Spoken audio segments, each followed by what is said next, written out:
defendiendo la vida, la familia y la niñez. Gracias, presidente.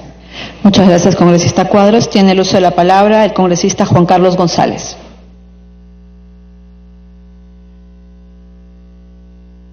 Ya no. Me pide la congresista Takayama, por favor, señora presidenta, si usted lo autoriza, 2 minutos, por favor. Congresista Takayama tiene la interrupción.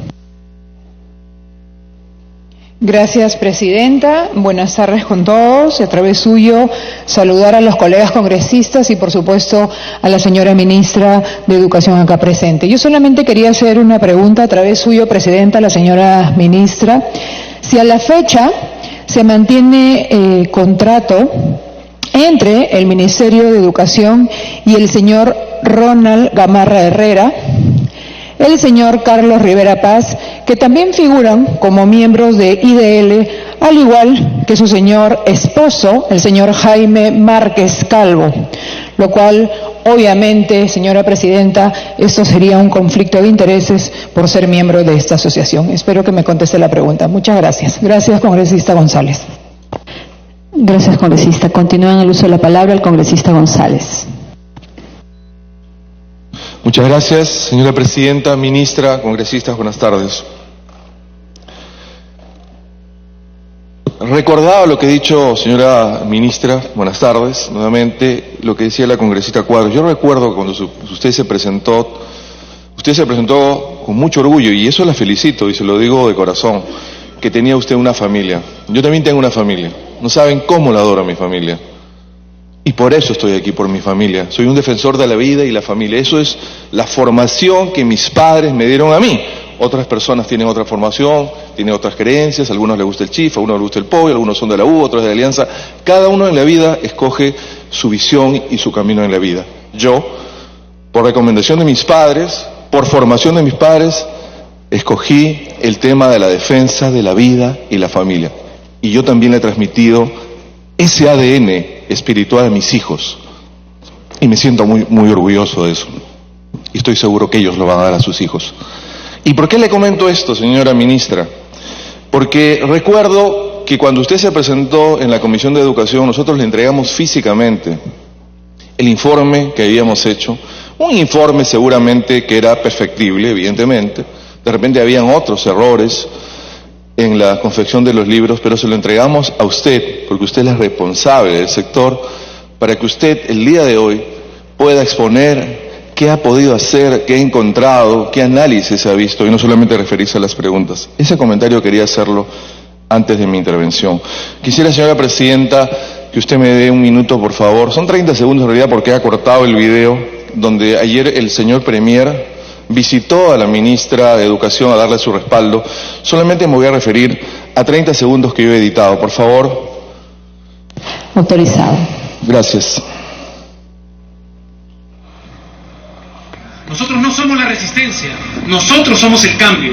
Y el cambio genera resistencia. Y la resistencia será derrotada porque estamos trabajando para un país más fuerte, más justo, más inclusivo. Eso es todo. La resistencia.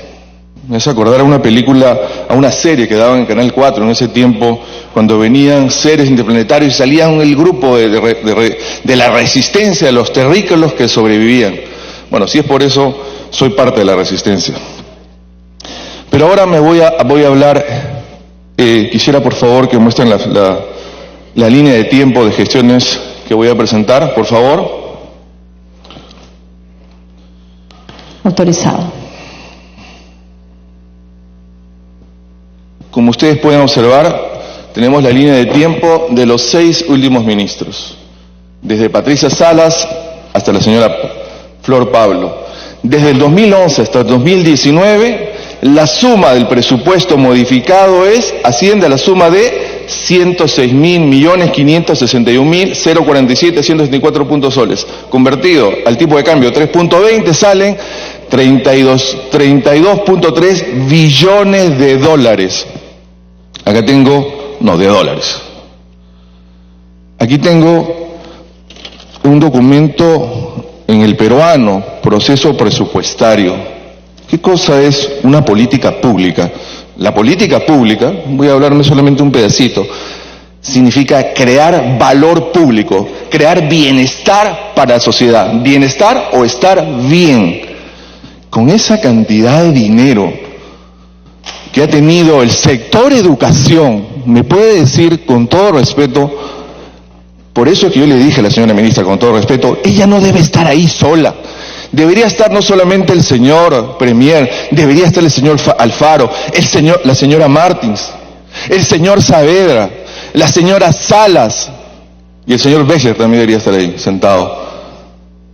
Porque ellos son los responsables de estos 18 años de atrasos que tenemos nosotros, y no lo digo por un tema ideológico, es porque los resultados hablan por sí solos. No necesito ni siquiera hablar más todavía. Y quiero decirle algo que es sumamente importante. Varios analistas políticos, por favor la segunda diapositiva, han explicado hasta la sociedad, y es más, el día de hoy, escuchaba riéndome hoy día en la radio, no de burla, sino me reía, diciendo que la señora Flor Pablo, con todo respeto, porque yo la respeto como persona, pero estoy hablando a la política, a la responsable del Ministerio de Educación, que no tiene ni 2 meses en el cargo, pero podemos ver en línea de tiempo, ¿qué responsabilidad tuvo en el 2011? En el 2011, cuando trabajó con... Tiempo adicional. No, me han dado 10 minutos, señorita presidenta, por favor. Fue directora nacional de educación. Con el señor Saavedra fue directora regional de educación de Lima. Con la señora Marilu Martins fue consultora del Ministerio de Educación y también, ojo, consultora del Consejo Nacional de Educación. Con la señora Martins en la última etapa y con el ministro Becher y Alfaro fue ejecutiva técnica del Consejo Nacional de Educación y hoy es ministra de Educación. Yo tengo aquí, pero por razones de tiempo, todos o parte de los problemas que hubieron más en cada una de sus gestiones, y en ninguno de esos problemas que son los más saltantes, como por ejemplo la ley de desarrollo del docente, la compra regular de computadoras, la huelga, que cuánto tiempo nos hizo perder a nuestros alumnos, ese tiempo es irreparable. El cuestionamiento al currículo nacional escolar y las propuestas de reforma, los errores ortográficos en textos escolares, errores de contenido sobre época del terrorismo, que muy bien lo explicó Marco Miyashiro, promoción de empresas de comida chatarra en textos escolares, como lo decía la ministra de Salud la semana pasada. Sí hacemos temas de salud, pero por eso es que las políticas no están articuladas, pues porque la ministra de Salud habla muy bien de temas de salud, de alimentación saludable, y uno visita cualquier kiosco en un colegio estatal, y que venden chistris, chisitos, gaseosas. Entonces, ¿qué cosa es esto? Entonces, ¿es un invento de nosotros? No, no es un invento. Y yo quiero decirle algo, y también está aprobado, la siguiente diapositiva. Lo único que habló la señora Flor Pablo en el año 2017 fue, y está grabado, enfoque de igualdad de género, busca acabar con estereotipos y no fomenta homosexualidad. Siguiente diapositiva, por favor. He hecho solamente un pequeño resumen de muchas las debilidades. Y hablaba con mis asesores, oye, nos faltaría PPT, nos faltaría tiempo. Pero hay algunas cosas que sí voy a hablar en 3 minutos. Y se lo dije, señora, cuando se presentó hace una semana usted. Estuvimos en el Colegio Alfonso Ugarte, y no sé si los directores le han informado. Yo no sabía, porque no tengo por qué saber todo, señora presidenta, por su intermedio, la señora ministra, con todo respeto, que había muerto un docente en el Colegio Alfonso Ugarte. Los profesores dicen que murió por esta causa. Los forenses dicen que murió por esta causa. Pero los profesores, los padres de familia, no sé si es verdad o no, yo no soy fiscal, pero lo dejo ahí, me sorprendió lo que me dijeron. Usted sabe la bomba de tiempo que hay en la jornada escolar completa, señor. Usted sabe lo que significa que un profesor, porque es el Colegio Alfonso Ugarte en San Isidro, que no tiene desayuno escolar porque es una zona A. El 99.9 de los alumnos no vive en San Isidro, vive en zonas marginales, viajan 2 horas y media, llegan y no tienen desayuno. Y el profesor, que gana una miseria de plata, le exigen que no solamente salga de su casa a las 5 de la mañana, se quede en la jornada escolar completa sin esto, sin comida, y encima se queda hasta las 5, 6, 7 de la noche, llega a su casa a las 10, prepare la clase el día siguiente y si no la supervisa, no la convalida, no recuerdo el término técnico, en 3 veces que no lo hace, lo suspenden, creo, le cortan el sueldo por 20 días.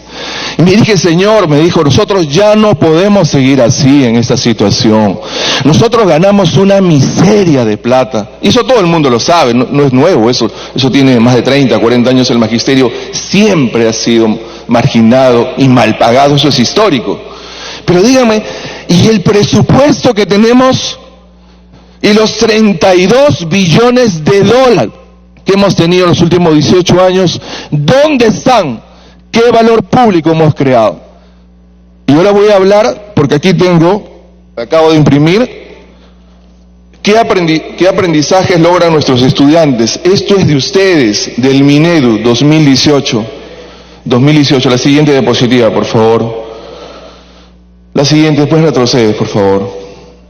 Acá está la prueba pizza. Nosotros lo hemos inventado, ¿no? Eso era, ¿recuerdan cuando estuvo el ministro Saavedra aquí? Y que había hasta pelea, hasta burlas de un congresista que habló ahí del Alzheimer, ¿se acuerdan? Miren qué puesto estamos, de 70 estamos 62 en matemáticas, en lecturas 63 de 70, en ciencias 64 de 70. De esto significa lo que decía hoy día el Premier, que están creando, lo dijo señora Flor Pablo, y está grabado, dijo... Tiempo adicional. Y que nos estábamos nosotros oponiendo que el Perú cambie. Y que el Ministerio de Educación se había convertido en un lugar histórico, un proceso histórico de cambio. Este es el proceso de cambio. La siguiente, por favor. Esto es de ustedes, 2017, 2018, también la fuente de ustedes. Miren cómo hemos bajado del año 2016, de 592 a 561. En matemáticas, de 592 a 515. ¿Cuál es la fuente? Oficina de Medición de la Calidad Educativa, ¿de dónde? ¿De dónde? Del Minedu. Entonces, yo digo, revisando lo que significa, por eso que se molesta el señor Oliva, pues, el presupuesto de la República del Perú, y si no crea valor público, entonces, ¿qué estamos haciendo? El presupuesto de la República, ¿para qué está sirviendo, señora Presidenta? Si no estamos generando valor público, nuestras escuelas se caen a pedazos. Y yo revisaba... Tiempo adicional. Sorprendido lo que he encontrado de Bolivia, porque yo quería buscar, y lo digo con todo respeto a los hermanos bolivianos, un país hermano, yo respeto, si el señor embajador me está escuchando y el pueblo boliviano, yo estaba buscando para hacer mi PPT Singapur, Finlandia, porque ahora Singapur ha superado a Finlandia en el tema educativo. Y realmente es sorprendente cuando encontré a Bolivia. Bolivia, ¿sabe lo que ha hecho, señora Flor Pablo? El Minedu, porque se llama igual que acá, el Minedu boliviano ha creado las bibliotecas públicas donde uno encuentra en forma digital todos los libros escolares. 82,000 libros, y ellos a los alumnos, los niños, hablan con orgullo de la educación boliviana. Evo Morales, al que yo tengo una discrepancia sustancial en su ideología, reparte, pero no por temas de votos, así son las elecciones el próximo año, creo en octubre de este año, pero esta política la tienen ya. Tiempo adicional. No voy a hablar de fenómeno de la educación finlandesa, ni voy a hablar del milagro de Singapur. Pero quiero decirle, señora Flor Pablo, señor Martín Vizcarra, señor del Solar, eso no tiene que ver absolutamente con temas ideológicos. La educación peruana está en los últimos lugares en el mundo. Y acá tengo una resolución, y ahora sí, Presidenta, voy a terminar, y se lo dije, se lo adelanté, señora ministra. Acá tengo el cambio que hizo el ministro Alfaro el 18 de agosto del 2018, porque acá tengo la resolución, está en el peruano. Desde hace 13 años, señora Presidenta, 13 años, la educación técnica productiva no estaba incorporada en el sistema educativo nacional. Repito, 13 años. No había ninguna modificación, por eso que todos los que estudiaban educación técnica productiva no estaban dentro. Tiempo adicional. no estaban dentro del sistema educativo nacional. Y nosotros los descubrimos porque hubo unas personas que nos fueron a buscar a nuestro despacho, los hijitos del Colegio Braille. Y ahí comenzamos a investigar y no había habido modificación 13 años a la ley, y el señor Alfaro lo sacó, su antecesor lo sacó, porque sabía que había un vacío. Entonces, nosotros estamos hablando cosas locas. ¿Estamos hablando de temas ideológicos? No. Esa es la punta del iceberg, es el tema de la ideología y los libros. Toda la educación peruana está mal. Manpower hace un estudio el año pasado y dice que la empresa privada que demanda mano de obra técnica, no tenemos mano de obra técnica, porque nuestros CEPROS siguen enseñando, con todo respeto de esos alumnos, manicure, pedicure, todo corte de cabello, que no es malo, pero no necesitamos para salir de su desarrollo ese tipo de profesiones ahora, con todo respeto a esos señores profesionales. No tenemos técnicos. ¿Por qué? Porque nosotros no formamos técnicos. Para que concluya. Por eso yo quiero decirle al señor presidente de la República que tiene que tomar la decisión histórica que ningún presidente ha tomado de reestructurar todo el sistema educativo peruano. Muchísimas gracias. Muchas gracias, señor congresista Juan Carlos González. Tiene el uso de la palabra el señor congresista Edilberto Curro López.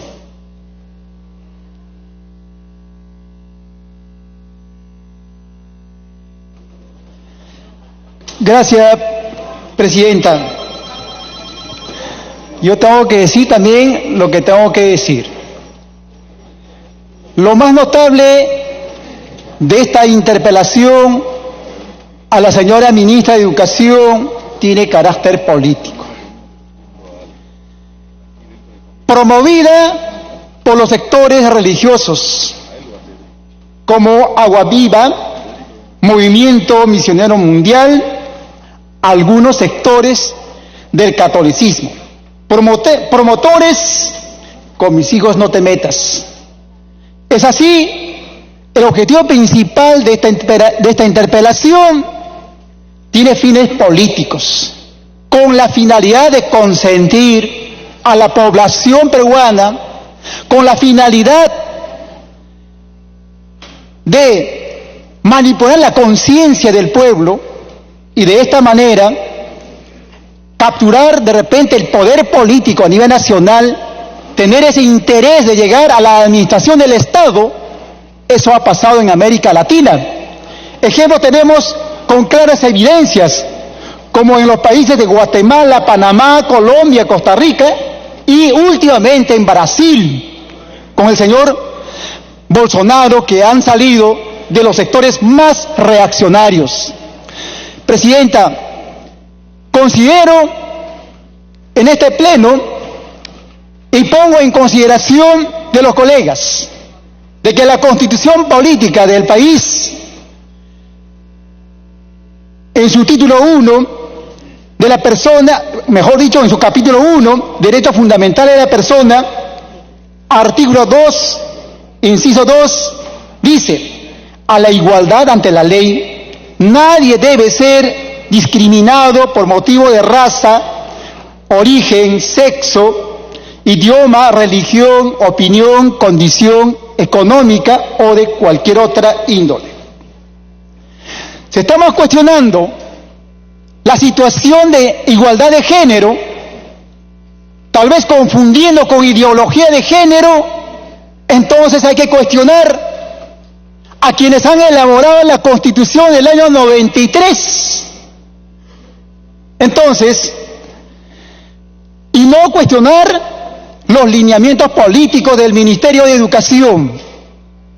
Entonces hay que cambiar la Constitución, que esta Constitución ha vulnerado los derechos laborales de los trabajadores, ha permitido la corrupción, ha permitido el saqueo de los recursos naturales del país. Quienes cuestionan esta situación de igualdad de género, pero se han olvidado de cuestionar una cosa muy importante, y cuál es: los medios de comunicación, el mercado del sexo, particularmente Internet. No se ha cuestionado a esos medios de comunicación que prácticamente, ¿acaso esto no es una hipocresía y doble lenguaje? Presidenta, por su intermedio, yo quiero hacer algunas preguntas a la señora ministra de Educación, pero realmente respecto a lo que interesa al padre de familia, a los maestros del país, en función de la verdadera mejora de la educación, que la educación sea el desarrollo de nuestro país. Por ejemplo, en educación secundaria de la escuela pública existen 3 tipos de colegios. Colegios de alto rendimiento que actualmente están en casas alquiladas, funcionan en casas alquiladas. Jornada escolar completa que funciona sin dotación de alimentos, y jornada regular, jornada normal. Entonces, los peruanos pagamos impuestos, todas pagamos impuestos, pero sin embargo aquí cada uno de estos colegios tiene una distinta currícula y por lo tanto hay una discriminación pedagógica, educativa, en esta parte del sector de educación.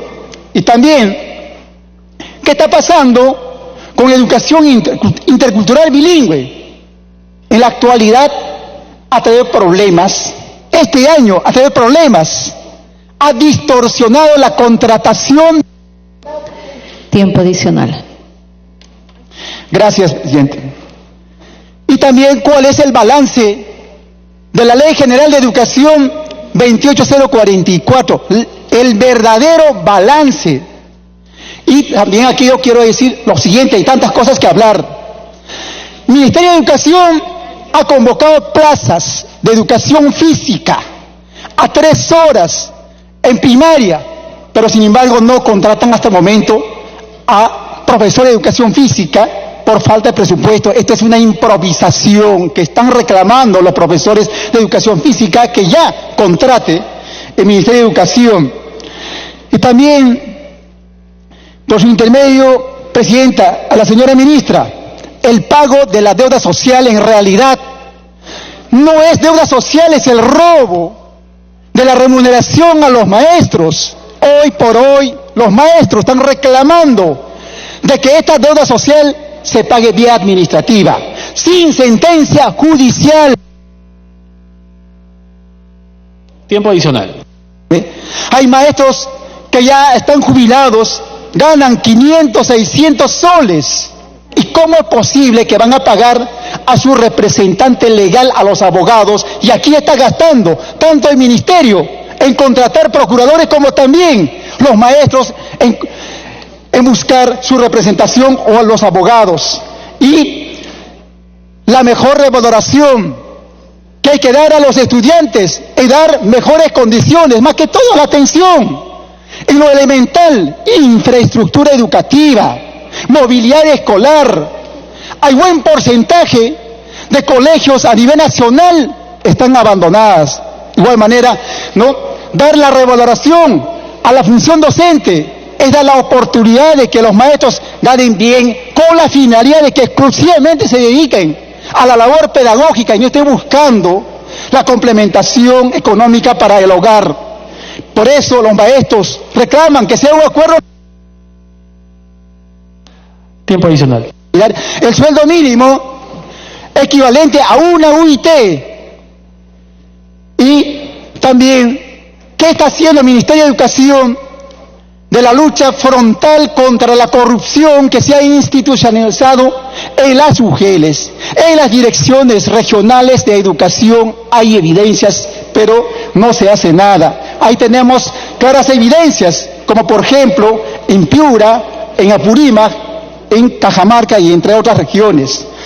Por su intermedio, presidente, señora ministra, es urgente el balance general de la ley 28044, ¿no? Y todas las reformas, todas las implementaciones de las reformas. Termino diciendo que finalmente no a la demagogia, no a la mentira, no a la utilización de los padres de familia para los intereses políticos. Primero está la educación y la educación que sea para el desarrollo del país.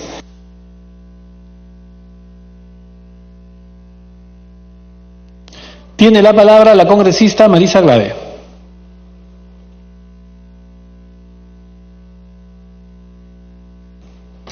Gracias, presidente.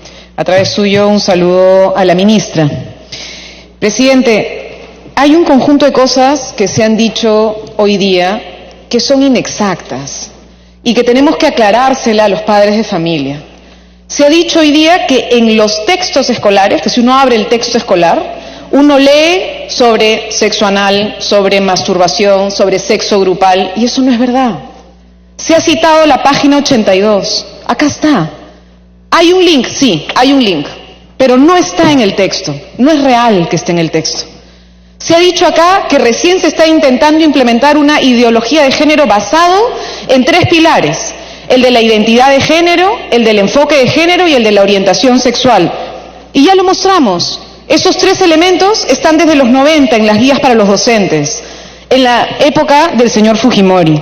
Y también estaban en la época del señor García. Acá está. Texto, también guía para los docentes, donde se explica claramente qué cosa es la orientación sexual, donde se explica claramente qué cosa es la identidad de género, donde se explica claramente la diferencia entre la identidad de género y el sexo biológico. Esos son temas, colegas, que existen en nuestra política de Estado de educación desde hace muchísimo tiempo. Podemos tener diferencias sobre la manera en la que la orientación sexual o la identidad de género o las diferencias entre la identidad de género y el sexo biológico son tratadas, y podemos discutir si es que en segundo de media deben recibir esa información o si debe ser en tercero o si debe ser en cuarto de media. Pero no podemos pretender que se borre el género y no podemos pretender decir que no haya una política que incluya. Aquí se ha dicho: todos queremos igualdad y no discriminación, pero al mismo tiempo aquí se ha dicho que no se puede, por ejemplo, comillas, promover una política que termine reconociendo que existe diversidad. Entonces se dice que hay una opción sexual, que quienes quieren ser homosexuales o quienes quieren ser gays, lesbianas o trans tienen una opción. Y no es un tema de opción, colegas, ese es el asunto, es un tema de orientación. Y entonces, si es que no logramos entenderlo, no podemos ayudar a que nuestro sistema educativo ayude a que se resuelva uno de los principales problemas de bullying o de agresión o acoso en las escuelas, y que tiene que ver con el prejuicio contra la población LGTBI. Las niñas o niños que tienen una orientación sexual que no es heterosexual sufren en un 70% bullying homofóbico. La mayoría de niñas o niños, adolescentes, que empiezan a descubrir que sienten que su sexualidad no es heteronormativa, sino que es diferente, comienzan a tener miedo por cómo los van a tratar o cómo las van a tratar. La mayoría de ellos o ellas presentan, por ejemplo, depresión, incluso intento de suicidio. ¿Qué cosa hace un docente en el aula si encuentra una situación así? Tiene que saber que tiene que orientar a esos niños, niñas, adolescentes a no maltratar a un gay, a una lesbiana, a un bisexual, a un trans. Porque existen, son una realidad, son parte de nuestra comunidad, presidente. Y no es broma. Algunos se han reído en redes cuando alguien ha dicho que el sexo solamente es para la reproducción, no para el placer. ¿Saben por qué, colegas, esto es delicado? Porque precisamente lo acabo de leer, una compañera mía ha escrito en una red que hay que recordar que quienes plantean que el sexo es solamente para la reproducción y no puede ser fruto de placer, promovieron en su tiempo la ablación, que era la mutilación del clítoris de la mujer, para que la mujer no sienta placer, para que su cuerpo no sienta placer y sea únicamente una máquina reproductiva. Entonces sí tenemos un problema con entender que las mujeres tenemos un rol más allá del de la maternidad y que sí necesitamos una educación con enfoque de género, las mujeres, porque no es solo una diferencia entre sexos, el sexo masculino y el sexo femenino desde una lógica biológica, tiene que ver con una construcción del género, tiene que ver con una construcción de los roles. Hay algunos que van eliminándose, pero hay otros que no. Acabamos de escuchar a un pastor diciendo, por ejemplo, que los hombres que se encargan del hogar se divorcian, porque eso es para las mujeres. Eso es algo que no se puede permitir, porque el tema del hogar no es para las mujeres, se ha construido que sea para las mujeres. Y entonces eso es algo que precisamente tenemos que educar y decirle a los niños y a las niñas, no es cierto que le toque a la mujer porque su sexo lo dice. Resulta que se lo han dado a la mujer, se lo hemos asignado a la mujer, todos los cuidados, toda la política del hogar se lo hemos asignado a la mujer porque ha sido una construcción histórica. Y no basta, presidente, con el enfoque de derechos. Y sí le pediría a la ministra que aclare la diferencia entre enfoque de derechos, enfoque de género e enfoque intercultural. Porque acá algunos colegas nos dicen con enfoque de derechos es suficiente. No. ¿Por qué tenemos un enfoque de interculturalidad? Porque diríamos, bueno, con enfoque de derechos ya basta, todas las poblaciones, pueblos originarios están incluidos, todos los seres humanos tienen derecho. Pero incluimos el enfoque de interculturalidad porque somos un país postcolonial, porque acá existió un proceso colonial basado en una diferenciación racial en muchos momentos, con una tradición de discriminación inmensa. Y entonces, para hacer frente a un patrón de discriminación racista histórico de nuestro país, se tiene que trabajar un enfoque de interculturalidad, para que entendamos que no hay unas culturas que son más que otras y que tenemos que entender que somos una comunidad diversa. Y el enfoque de género es necesario porque las mujeres hemos vivido una discriminación histórica.